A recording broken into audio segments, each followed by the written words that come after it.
గ్రామ పరిచయం.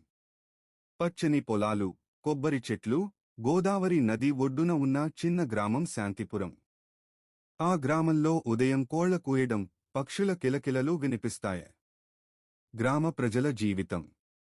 శాంతిపురం ప్రజలు ఎంతో ప్రేమగా, ఐక్యతతో జీవిస్తారు. రైతులు పొలాల్లో పనిచేస్తారు, మహిళలు ఇళ్లను సంతోషంగా నడుపుతారు. పండుగల ఆనందం. సంక్రాంతి, ఉగాది వంటి పండుగలను గ్రామమంతా కలిసి జరుపుకుంటారు. ప్రతి ఇంటి ముందు ముగ్గులు, హారతులు గ్రామాన్ని అందంగా మార్చుతాయి. గ్రామ పెద్దల మార్గదర్శనం. గ్రామ పెద్దలు మంచి మాటలతో సమస్యలను పరిష్కరిస్తారు. వాళ్ల సలహాలతో గ్రామంలో ఎప్పుడూ శాంతి ఉంటుంది. ప్రకృతితో అనుబంధం. గ్రామ ప్రజలు చెట్లు నాటి, నదిని శుభ్రంగా ఉంచుతారు. ప్రకృతి కూడా వారికి మంచి పంటలతో ఆశీర్వదిస్తుంది. పిల్లల ఆనందం.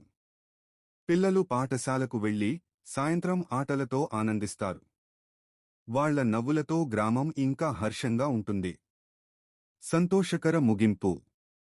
ఇలా శాంతిపురం గ్రామం ప్రేమ, శ్రమ, ఐక్యతతో ఆదర్శ గ్రామంగా నిలిచింది.